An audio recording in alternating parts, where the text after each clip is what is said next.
Right before the 4th of July barbecue, I found a bright yellow HOA citation fluttering on my storm door. $75 fine for a cracked porch lamp. Name's Norwood Pelham.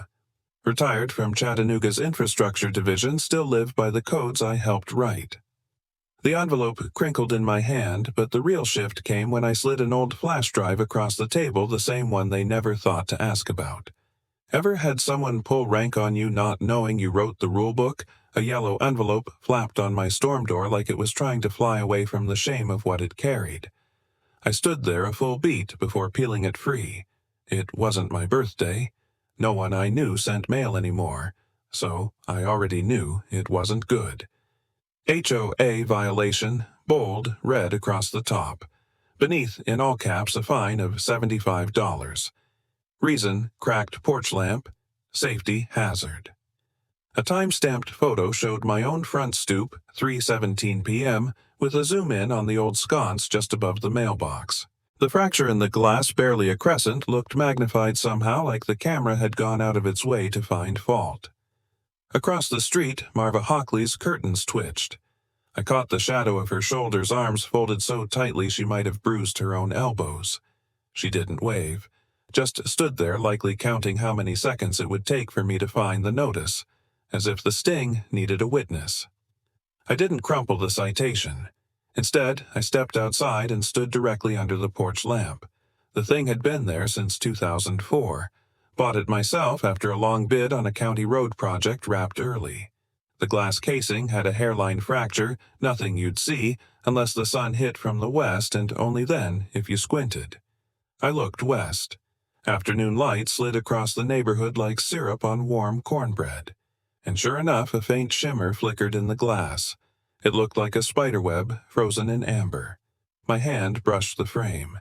It wasn't loose. No sharp edges, still weatherproof. I turned slowly and let my eyes drift from porch to porch. The Bramleys 2 doors down had a fixture dangling on one screw, sparks visible last storm. No citation there. The Lefebvres across the street, their front bulb flickered like a strobe, surely a seizure risk if you stared long enough. Marva's own side fixture, one pane was fogged, the seal clearly broken. No ticket. No yellow envelope on her perfect white door. I slipped the citation into my back pocket and walked the block. Not out of anger, out of confirmation. 7 houses. 6 visible lighting violations. Loose mounts, broken seals, corroded brackets, full outages. Only mine had a paper slip stuck to the door.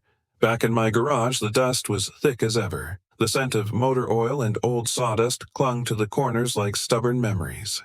I pulled open the steel drawer beside my workbench, thumbed past folders labeled Gutters 2016, Paint Quotes Termite Inspection. Then, deeper into the drawer most hadn't seen light in years. And there it was. A cracked plastic case with a scratched label. Lighting code V4.2. Final. Inside a flash drive barely clinging to the rubber casing. I held it in my palm for a beat. A smile touched one side of my face. Not amusement exactly. Recognition. I had forgotten about this. I hadn't always been semi-retired. Back in 2014, I was head of implementation for the Chattanooga Infrastructure Division. Oversaw the revision of neighborhood lighting standards for 3 counties. Helped write the policy myself, line by line, lumen by lumen. That policy, or its ghost, was now being used against me for a lamp that hadn't hurt a soul. I stepped inside, careful not to track sawdust across the front rug. My laptop groaned to life slower than I remembered. Dusty keys, outdated OS. But the port still worked. Click. The flash drive whirred. A familiar blue logo blinked onto the screen, the city's emblem just like it looked 8 years ago. A blinking folder labeled V4.2 Final greeted me like an old friend. I leaned back in my chair, the air conditioner humming in the silence. Well, I said aloud to no one in particular, now this could get interesting. That night, long after the sun ducked behind Signal Ridge, I stepped out with a lux meter in one hand and a quiet, persistent grudge in the other. The meter was a clunky old thing, square body, thick cord, coiled like a stubborn garden hose, and a lens the size of a thumbprint. I'd used it once to recalibrate bus stop lighting after a city complaint back in 2012. Tonight, it wasn't for any office memo. The air was warm and humming cicadas clicking porch fans turning. Lights flickered from every angle, some too yellow, some too white, none in harmony. I started with the Bramleys' house again. I crouched on their sidewalk, pointed the sensor up toward the porch, and waited for the number to stabilize. 860, lux way above code for a residential zone, especially one without shielding. I jotted it down. The Lefebvres. Their LED strip across the eaves clocked at 950 lux, completely exposed. No baffles. The glare hit the sidewalk like stadium floodlights. I took a photo with the timestamp built in, then snapped a second shot from the angle of a kid's eye low to the ground with their beagle's eyes catching the glare dead on. Next house, a similar story. Then the next. 5 houses, 5 clear violations. A motion light kicked on behind me. I turned to see Marva walking from the garden gate, pruning shears dangling from one hand, a basket of limp rosemary tucked under the other. She looked at my meter. Her mouth twitched. "You're not helping yourself," she said. Quiet, just above the bug chorus. I didn't answer. Her footsteps faded behind me. The glare from her own side fixture caught the side of my face as she disappeared around the hedge. Back home, I plugged the USB drive into the laptop again. The folder, V4.2, Source and Final, was still intact. Subfiles included residential lighting tiers, zoning chart revisions, and glare angled out testing. The language was precise. I would know I wrote it. I opened the PDF. Exterior fixtures shall be downward facing with a maximum glare angle not exceeding 45 degrees from horizontal line of entry. I clicked back through my photos. Every image had a violation that could be cited under that line. Still, pictures weren't enough. I pulled up the HOA's current guidelines and started cross-referencing line by line. The phrasing had changed, diluted some terms softened to should instead of shall, but the bones were still mine. I drafted a side-by-side original code versus current HOA adaptation, highlighted the deviations. Not to make a scene, just to understand where interpretation had soured. Then I remembered something. Elroy, my old boss at infrastructure. Years ago, he'd sent the final clearance when the code passed through the city planning board. I hadn't thought about that email in years. I searched my old inbox archive. Dusty, sluggish, but then, subject final approval. Archive this. Sender, Elroy P. Isherwood. Date, March 12, 2015. Attached is your final approval copy. Archive this. We're officially on record. There it was. My name on the footer. His sign-off on the top. I leaned back, let the weight of it settle. Click. I highlighted Elroy's name, hovered over the reply button, then typed 3 words. Can we talk? Elroy Van Cleve was already at the booth when I stepped into Linda's diner the next morning. Same corner seat by the window, same 2-hand cradle on his mug. The man looked older, cheeks, saggier hair, thinner, but the rhythm of his sipping hadn't changed. A 3-beat pause. Sip, exhale. Just like back in 2013 when we fought the city budget to get street lamps upgraded in Red Bank. I slid into the opposite seat. The red vinyl creaked beneath me. Sunlight filtered through the dusty blinds, striping the table in quiet amber. Linda waved from behind the counter but didn't come over. She never did when you looked like you were about to discuss something important. Elroy set down his mug. You kept V4.2? His eyebrows went up. Found it in my garage drawer, I said, sliding the flash drive across the Formica. He gave a low whistle. Damn good thing. They never updated it, you know. They reworded some terms, split it into digestible handouts, but the legal backbone. That's still ours. He pulled a weathered folder from his leather bag. Inside, a laminated copy of the final approval letter, city seal embossed at the top, our names printed at the bottom. This here is the PDF I submitted. March 2015. You want to fight the HOA on lighting. You've got standing. I didn't say much. I just let it sink in. From the kitchen, someone dropped a pan. No one flinched. Elroy flipped through a few more pages, then pulled out a sealed envelope. This, he said, tapping it, is the city's digital certificate. Contains the SHA 256, as it verifies that the document you have matches the one the city approved. It's the kind of thing people ignore until it's needed, like a fire extinguisher. I reached for my coffee but found the mug empty.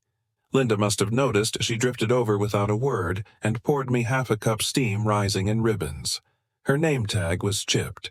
The ceramic mug had a crack along the glaze line that curved like a smile. "I don't want a lawsuit," I said quietly. "I just want to show I'm not being petty, that this isn't some revenge thing." Elroy leaned back. "You're not. You're demonstrating that what they called a violation was written by the very man they fined. That's not petty. That's poetic." He slid a paper across. "I'll have this notarized. It states you authored the lighting code V4.2, which remains the legal guideline under municipal records. Signed by me, former Infrastructure Inspector Badge ID number 3327.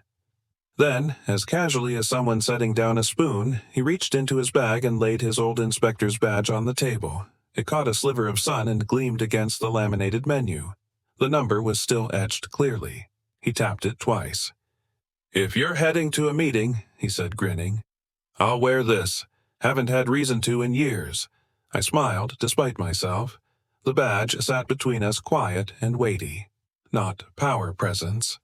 The only sound was the faint hiss of the kitchen griddle and the soft thump of a car door closing outside.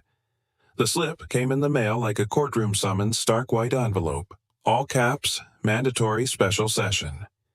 Date: Thursday, 6:30 p.m. Location: Rec Center, basement room A. Subject: lighting violations. Escalations and enforcement. The HOA seal was stamped in blue ink. Marva's name typed clean at the bottom. I set it beside the toaster and let it sit there for the day like a dare. That evening, as I walked the block, not fast, not slow, a neighbor I barely knew muttered, "You're not the first she's hit, but you might be the first to hit back." He didn't stop, just kept walking, dog leash in hand. The mutt didn't bark. The rec center basement was colder than I remembered. Fluorescent bulbs hummed like anxious teeth. The folding chairs were set in two uneven rows facing a long plastic table. Marva sat at the center, flanked by 3 HOA board members. Each had their own manila folder and a bottle of water sealed.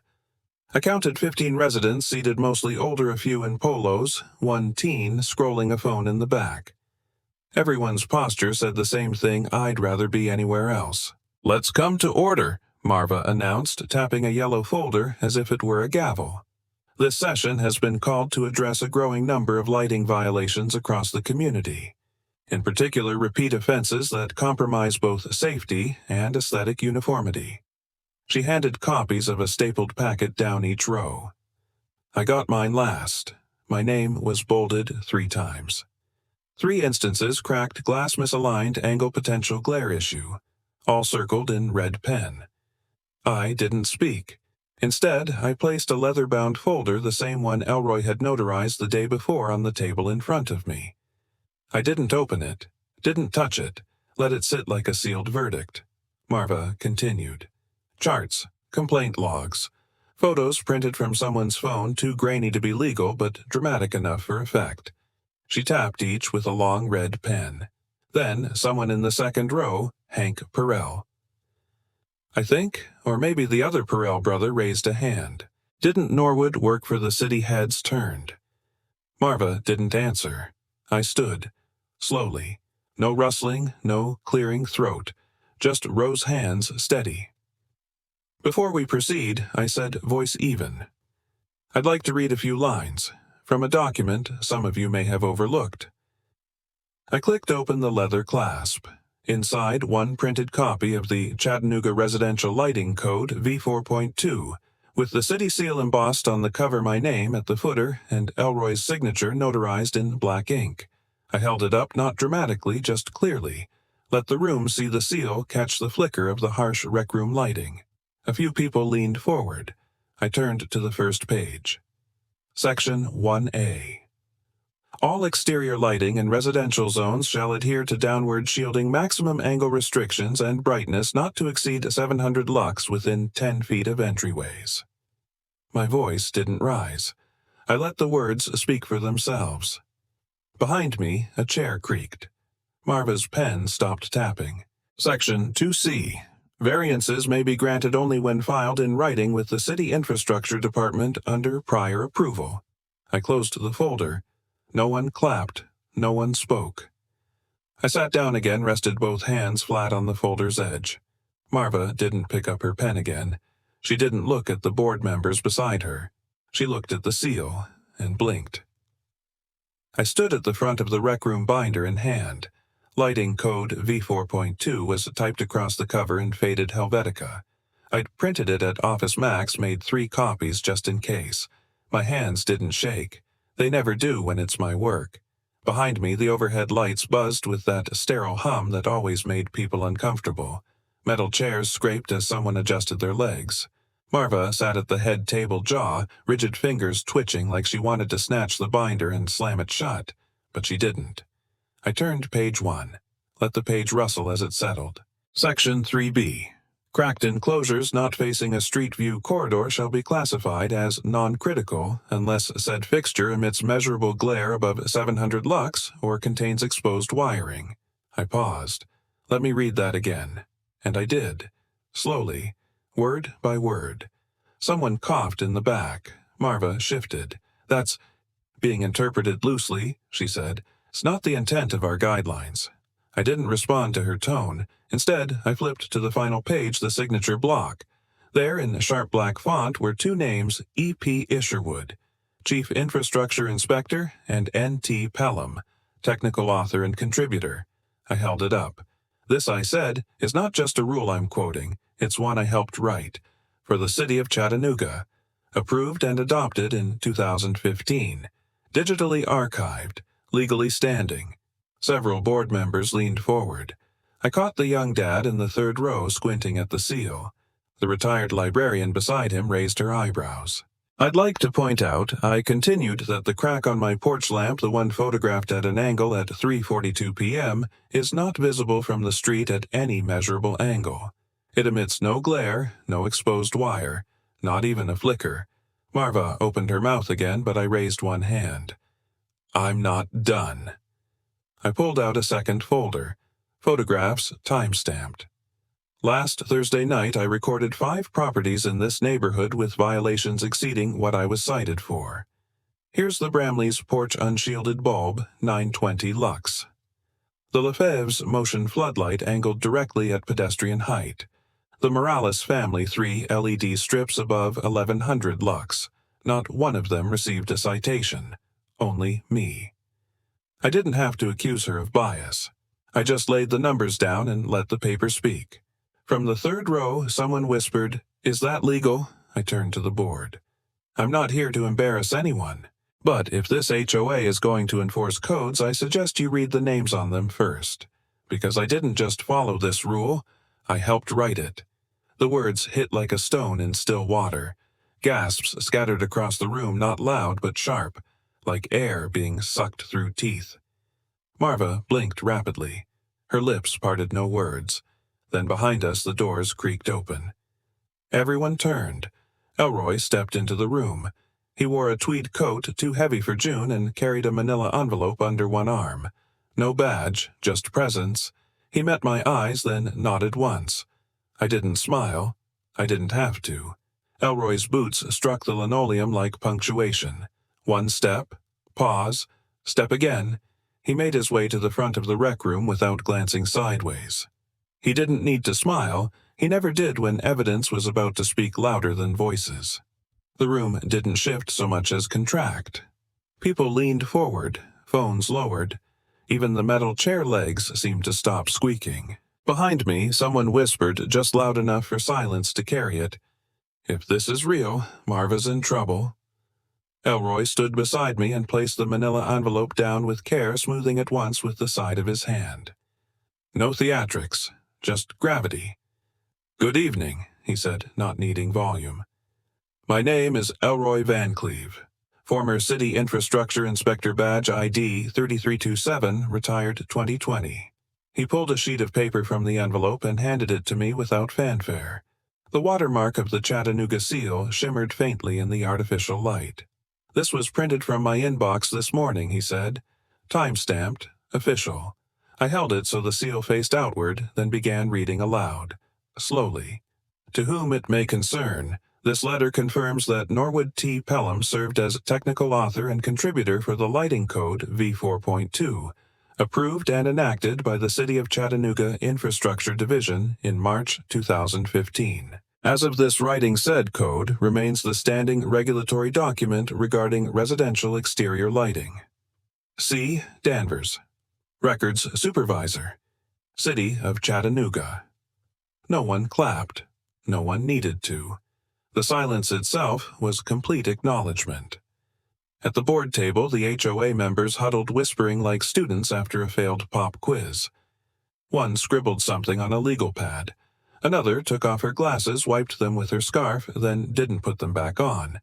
Marva looked like she'd swallowed a handful of gravel. Her voice came low but clear. "Our HOA enforces additional guidelines. City jurisdiction doesn't override." Elroy turned. "The HOA adopted this code in 2016. I was in the room. I signed the transition paperwork. You're not superseding it, you're bound by it." Her jaw worked like a rusty hinge. I took a step forward, eyes never leaving hers.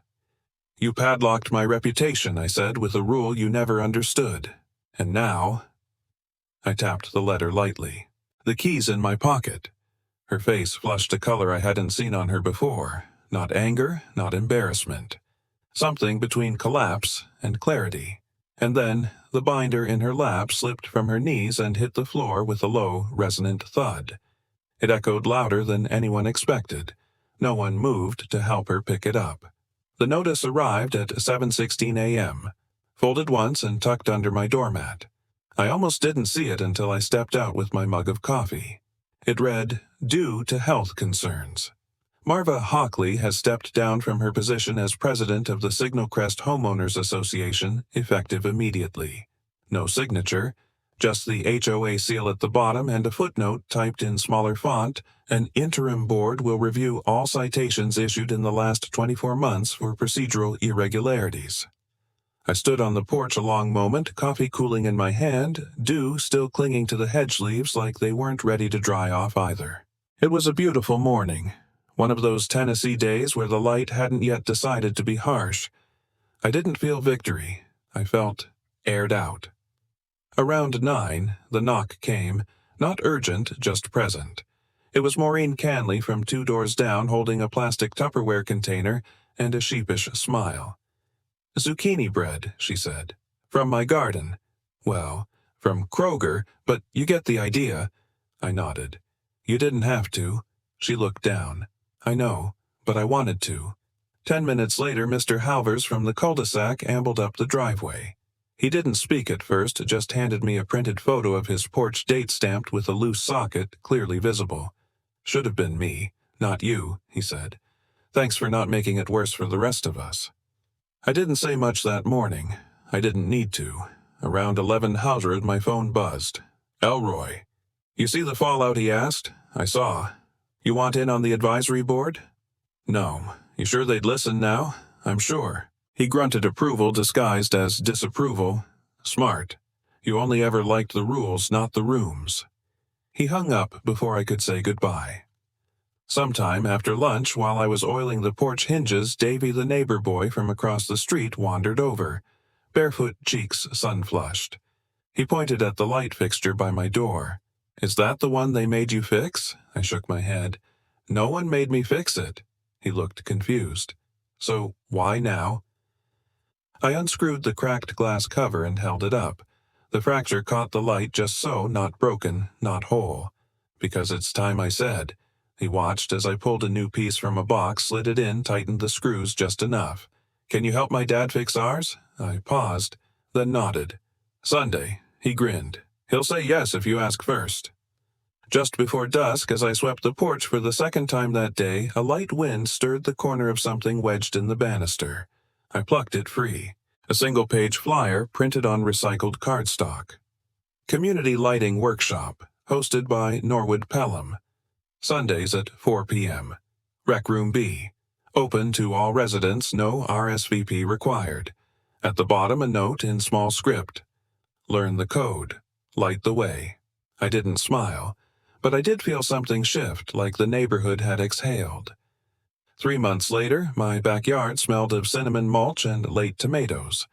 A long picnic table stood at the center, covered in mismatched porch fixtures, some rusted, some chipped, all quietly waiting.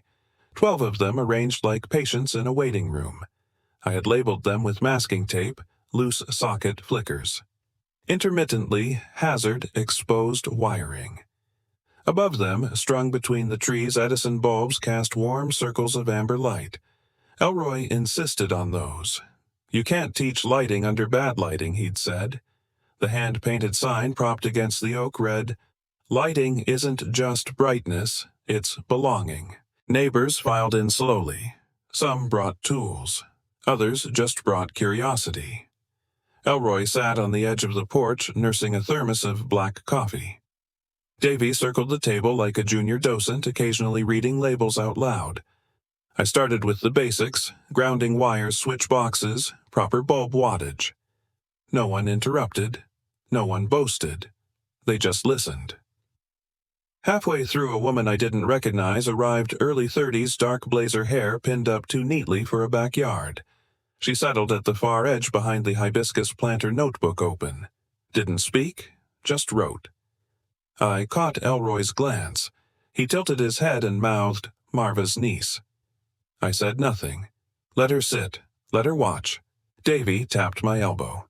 Ours, I nodded. We moved to the far end of the table where a once cracked glass fixture, now whole, waited. Davy handed me the bulb. I let him twist it in. He grunted when it gave resistance, then clicked. Elroy stepped forward and passed out a small stack of stapled pages. Lighting code V4.2 with yellow highlighter and notes in the margins. Annotated, he said. So you don't need a lawyer to read it. Someone chuckled. Near the tool crate, a woman touched one of the lamps and blinked back something in her eyes.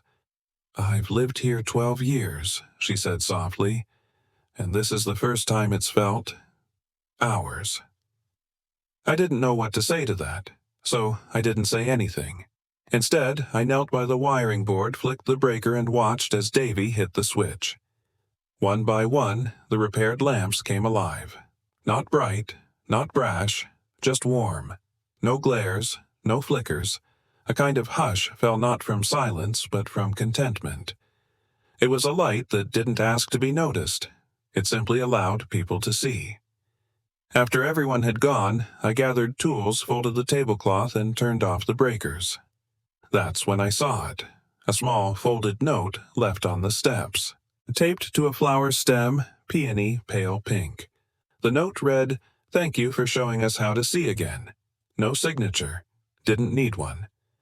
That Sunday evening, as the workshop wrapped and the porch lamps glowed steady in the dusk, I sat back and watched Davy chase fireflies between the hedges. My own lamp, once cracked now, whole, hummed gently above the door, not demanding attention, just being enough.